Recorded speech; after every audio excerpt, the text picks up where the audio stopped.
Eh bien, bonjour à tous. Du coup, vu que les présentations sont faites, je suis étudiant à Sigma Clermont et je suis en fin de mon projet de fin d'études et j'ai travaillé sur le sujet de l'analyse de sensibilité d'un échangeur thermique à plaque fine brasée où on cherche à modéliser les incertitudes par des incertitudes de nature différente, de nature hétérogène. Et du coup, on a développé la méthodologie avec FIMECA et mise en application de cette méthodologie sur ce modèle industriel. Donc, je vais d'abord vous commencer à présenter le contexte et les besoins qui ont mené à la mise en place de ce projet et les besoins industriels qui étaient derrière. Vous présenter l'état de l'art sur le sujet et aussi donner des rappels sur ce qu'est l'analyse de sensibilité, à quoi ça sert. Ensuite, je vais parler de la méthodologie qu'on a développée avec petits détails numériques et mise en application, et ensuite l'exemple industriel où on a commencé à mettre en place tout ça. Donc, le projet a été développé dans le cadre d'une initiative technologique européenne qui s'appelle Clean Sky, dont le but est de réduire les émissions à gaz à effet de serre des avions de 50% au cours des prochaines années. Et avec Fimeca, on était au sein de l'autre travail DALI, qui est un démonstrateur pour montrer qu'on peut arriver à prédire la durée de vie des avions. Et on s'est focalisé sur la pièce de l'échangeur de chaleur thermique PCE, qui est l'échangeur de chaleur primaire de l'avion. Et c'est une pièce mécanique qui est vitale dans son fonctionnement, puisqu'elle permet déjà de réguler la température de l'air habitacle pour les passagers, mais aussi de réguler l'air qui arrive au niveau des turbines. Et c'est un système mécanique assez complexe, puisque son fonctionnement repose sur un compromis entre bon transfert thermique et bonne résistance mécanique et résistance aux dilatations. Et ce type de système qui va être soumis, qui va fonctionner, en fait, reposer sur un compromis, peut être sensible à une multitude d'incertitudes. Et pour bien le comprendre, il est nécessaire d'évaluer l'effet de ces incertitudes sur la robustesse de son comportement. Et dans le cas de ces échangeurs, on va voir que les incertitudes, en fait, vont pouvoir être modélisées de diverses manières.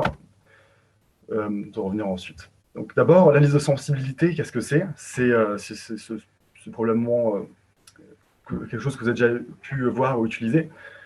Elle permet de quantifier l'effet de diverses incertitudes sur la grandeur cible d'un modèle. Et ça va permettre ensuite de tester la robustesse du modèle face à des perturbations, de connaître l'implication de ces perturbations sur la variabilité d'une grandeur d'intérêt. Et en pratique, ça va permettre aussi de pouvoir agir sur les sources d'incertitude qui ont vraiment une influence sur la grandeur qu'on cherche à maîtriser et sur notre modèle. Et dans le cas de l'échangeur thermique et des incertitudes qu'on souhaitait modéliser et introduire dans le modèle, il y avait une limitation à la méthode classique, puisqu'il n'est pas directement possible d'inclure des champs incertains de type champ stochastique et de les comparer à des incertitudes scalaires. Donc, dans le cas classique, on travaille sur un modèle de simulation qui va être soit un code élément fini, une fonction, enfin quelque chose qu'on peut simuler numériquement, et on va considérer ce modèle comme étant fonction d'un ensemble de paramètres incertains. Dans le cas classique, ces paramètres X sont des scalaires, et on va, les X suivent tous des lois d'incertitude, et on va observer la réponse du modèle M face à ces différentes entrées incertaines. Et dans le cas de la méthode de la décomposition de variance, qui est la plus utilisée, puisqu'elle permet d'explorer tout l'espace des probabilités, et aussi de travailler avec des modèles non linéaires, eh bien, dans ce cas-là, on va faire un grand échantillonnage sur ces entrées, et en évaluant le modèle M sur toutes ces entrées, on va pouvoir statistiquement estimer la réponse du modèle M. Et à partir de là, on va calculer des indices qu'on appelle de Sobol, qui en fait quantifient l'influence relative de chacune des variables aléatoires et des incertitudes qui agissent sur ce modèle. Du coup, nous, ce qu'on voulait ajouter en plus à cette méthodologie, c'était le fait de pouvoir prendre en compte des incertitudes qui sont aussi stochastiques et en même temps scalaires, enfin, deux types d'incertitudes. Et pourquoi inclure les incertitudes stochastiques? C'est parce que ces phénomènes stochastiques, en fait, représentent une grande partie de phénomènes qu'on peut retrouver dans la nature ou en mécanique, puisque ça modélise des incertitudes qui vont varier dans un espace continu. On a comme exemple le temps ou des propriétés matériaux au sein d'un matériau isotrope et continu. C'est des valeurs qui vont varier enfin, deux valeurs très proches vont être fortement corrélées. Et il est intéressant de modéliser ce type d'incertitudes puisqu'elles vont nous permettre de se rapprocher de la réalité et aussi mieux comprendre le comportement de certains systèmes mécaniques si ce type d'incertitudes ont une influence, bien sûr, dessus. Et donc pour développer notre méthodologie, enfin, la méthodologie, on s'est basé sur des travaux, bien sûr, existants. Donc, il y a la première référence qui est présente ici, qui développe une méthode d'analyse de sensibilité avec des valeurs scalaires et des champs stochastiques en une dimension qui représente des variables qui varient dans le temps. Et on a un peu modifié ça pour, en fait, accepter des variables aléatoires de toutes dimensions qui vont pouvoir représenter d'autres choses que le temps, notamment des variations géométriques dans l'espace. Et au niveau de notre schéma de tout à l'heure, ça va revenir à rajouter à notre vecteur en entrée un ensemble de champs Y, avec bien sûr chaque champ Y qui peut être défini dans un espace différent, c'est un champ 2D, 3D, 1D, peu importe. Et on veut du coup estimer la réponse du système face avec toutes ces nouvelles entrées. Et du coup, il y a plusieurs difficultés qui sont arrivées, notamment le fait qu'on ne peut pas directement comparer et utiliser les champs en tant que tels. Il est plus censé de repasser dans un espace homogénéisé, un espace où on n'a que des variables aléatoires scalaires. Et aussi, si on change l'espace d'entrée, ça va aussi influer sur la manière de faire notre échantillonnage et la manière d'estimer du coup les indices de ce bol.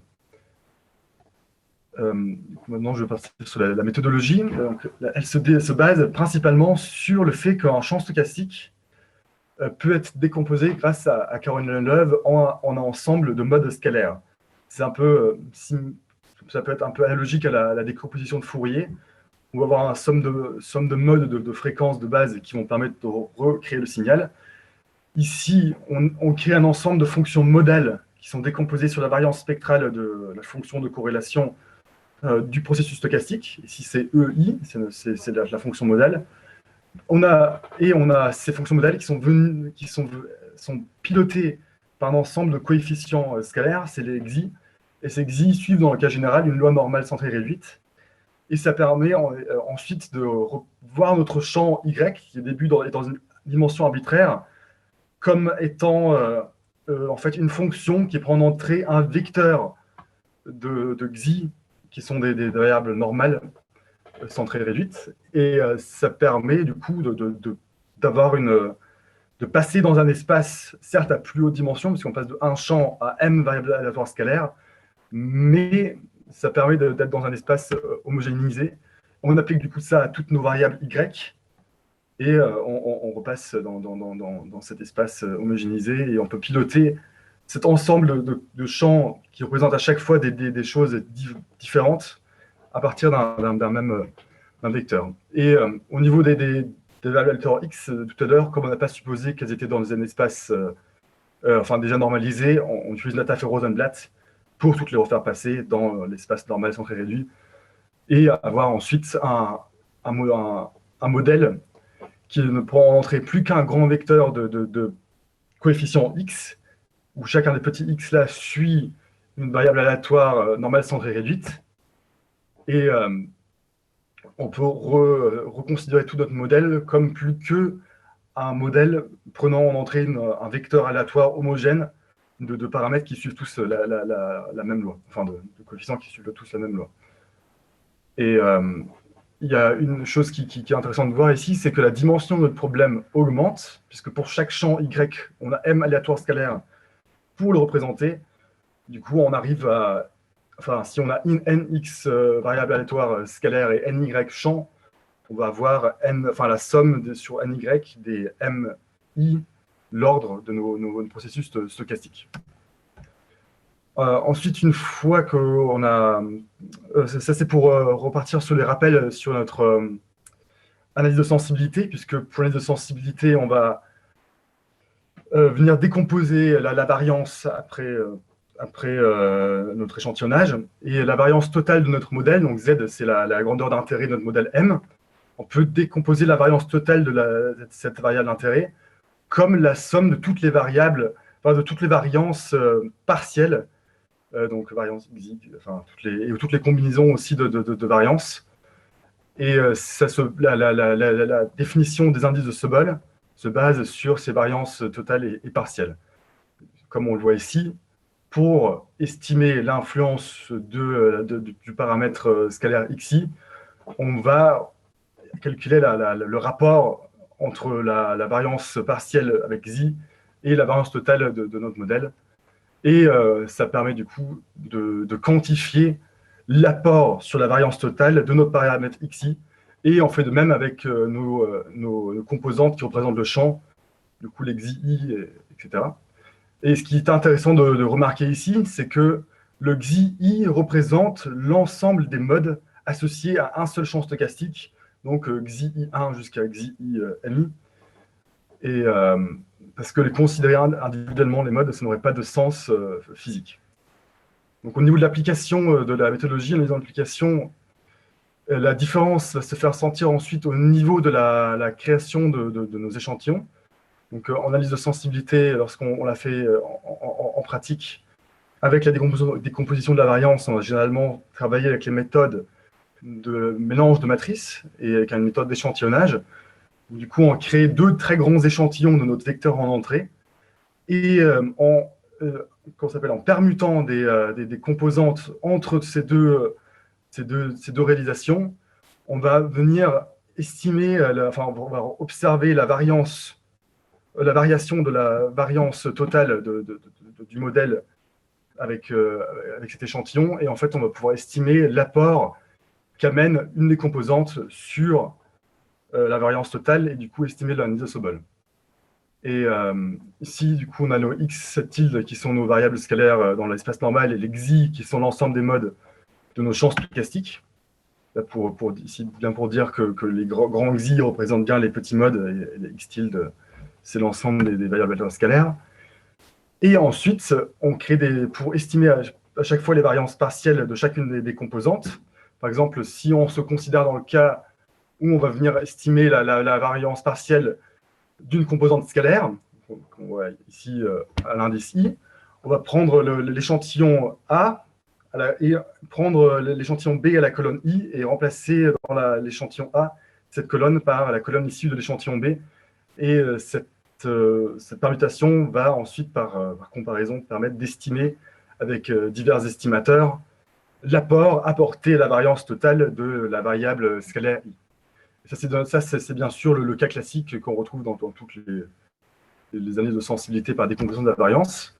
Et la différence arrive lorsque on est dans le cas d'un champ stochastique, puisque le champ stochastique est représenté par l'ensemble des modes qui sont associés.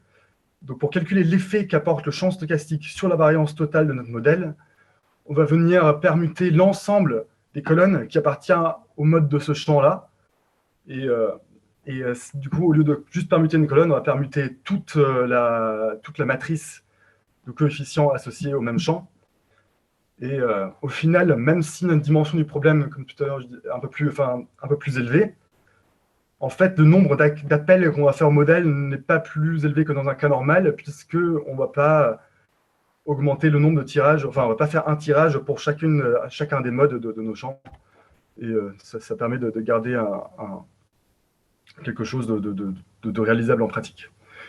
Ensuite, on a appliqué cette méthodologie sur un modèle jeu pour d'abord voir si ça m'a fonctionné bien et avoir un premier exemple où on prenait une poutre en flexion dont divers paramètres étaient pilotés par des champs stochastiques en une dimension, donc le diamètre et le volume qui variaient sur la longueur de la poutre. Et aussi, on avait 3 variables aléatoires scalaires, dont la densité du matériau, l'intensité de la force sur la poutre et la déviation du point milieu, du point d'application.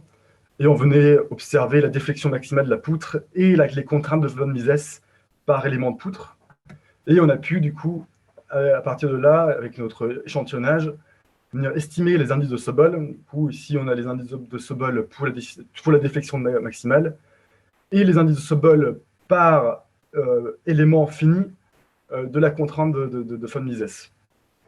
On voit ici que c'est le diamètre et la position de la force qui sont le plus influentes, mais ça reste à modeler le jeu et ça n'a pas trop d'application ou d'intérêt, juste que de montrer que ça fonctionne. Du coup, ensuite, cette méthodologie a été appliquée sur notre modèle d'échangeur thermique, qui est un modèle Koch. Donc, chaque élément fini n'a pas, enfin, les éléments finis n'ont pas d'épaisseur. C'est des éléments C quad 4 et ça a été résolu avec le solver Nastran, qui est assez classique pour ce type de situation.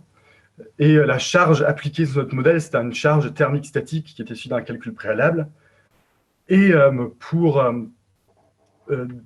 avoir une première approche, on a seulement modélisé 14 champs stellaires, c'est beaucoup comme ça, mais on n'a que 4 matériaux, donc on se dit, on a 4 matériaux globalement, on va faire modifier leur modèle Young et leur coefficient de Poisson.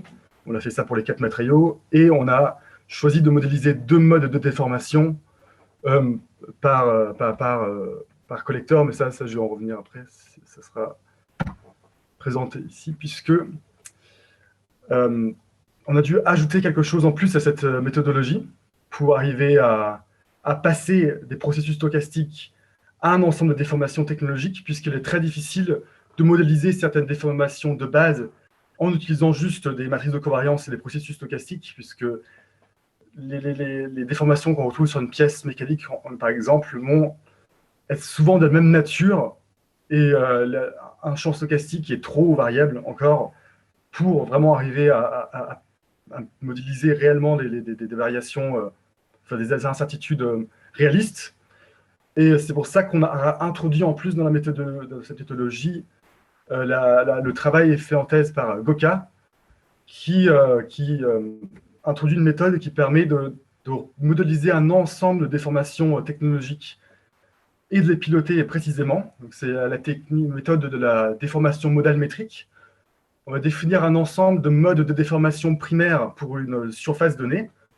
Et donc ici, c'est l'exemple de cylindre, mais on a adapté ça à notre champ stochastique et aux ailettes, enfin à notre échangeur de chaleur et aux ailettes. Et on s'est dit que les déformations en fait, élémentaires, ça allait être des variations des nœuds sur une des arêtes de l'ailette. Et on voit ici les 5 modes. Et en fait, la somme des 5 modes, où chaque mode est piloté par un coefficient, va donner la déformation totale de l'ailette en un point. Et en venant piloter chacun de ces modes avec un champ stochastique différent, on va pouvoir précisément venir déformer notre modèle d'échangeur thermique, et tout en sachant que les valeurs du champ stochastique vont précisément représenter la valeur absolue la valeur maximale de la déformation au point d'application du champ. Donc là, on voit ce que ça donne au final sur notre modèle en utilisant seulement 2 modes et en appliquant le même type de déformation à chaque collecteur. Donc un collecteur, c'est l'ensemble des maillages du même type. Donc les maillages bleus, par exemple, c'est un seul collecteur. Et pour poursuivre notre essai et montrer la faisabilité de notre méthode, on a considéré comme grandeur d'intérêt la valeur maximale de la contrainte de von Mises au sein du collecteur de la passe froide, c'est le collecteur bleu ici. Et on a fait notre expérience de Monte Carlo et notre expérience de sensibilité sur ce modèle-là. Et on a pu récupérer des indices de Sobol qui donnent la sensibilité de cette contrainte maximale au sein des 3 maillages de la passe froide par rapport à différents paramètres. Donc ici, 2 par 2, là on va avoir le module de Young et le coefficient de Poisson, et ensuite pour les 3 collecteurs, on va avoir le mode 1, mode 2. Et bon, bien sûr, les résultats ici ne sont pas très représentatifs, puisque la méthodologie va surtout prendre sens une fois qu'on sera capable de déterminer quels sont les bons modes technologiques à représenter et les bons paramètres pour les champs stochastiques. Mais en tout cas, ça permettait déjà de montrer que cette méthodologie, elle peut être mise en place Et on peut venir comparer des incertitudes qui, d'un côté, représentent des déformations dans la géométrie totale et des incertitudes scalaires, ici les paramètres matériaux. Donc pour conclure, on a vu ici qu'on a développé une méthode d'analyse de sensibilité sur un modèle industriel complexe qui peut être aussi, qui permet de modéliser des déformations très, très fines et aussi des interactions intéressantes entre différents champs, et aussi, du coup, d'estimer leur influence sur une grandeur d'intérêt. Et ensuite, ça nous a aussi permis de modéliser des champs de déformation et des ouais. Et au final, les perspectives futures de ce travail sont une modélisation plus fine des incertitudes, avec des mesures empiriques. C'est une des grandes difficultés dans ce type d'analyse. C'est que plus on va vouloir représenter un champ de déformation précisément, plus on va devoir venir prendre des mesures précises, et il y a un moment où ce n'est plus faisable, et il faut faire des approximations, et il peut être difficile ensuite de faire un lien entre cette incertitude qu'on simule et vraiment l'origine de cette incertitude dans le processus de fabrication, et sur quoi on va... Enfin, quels sont le cheminement en fait, pour l'arrivée de ces incertitudes et leurs conséquences. Et aussi, il nous faudra faire une étape de screening pour identifier les variables influentes et potentiellement expérimenter l'utilisation de métamodèles, puisque plus on augmente la dimension, plus le nombre de champs, plus on augmente les dimensions, le coût de calcul, il y a un moment où ça devient trop coûteux, surtout avec ce type de modèle-là, qui est très complexe, pour venir faire ces calculs-là, et un métamodèle peut faciliter cette estimation. Du coup, on arrive à la fin de cette présentation avec encore les deux références principales de ce travail, le travail de Goka et de Wei et Wang Tang, avec les analyses de sensibilité avec les processus stochastiques dans le temps. Et voilà, je vous remercie pour votre attention, et j'attends vos différentes questions sur ce.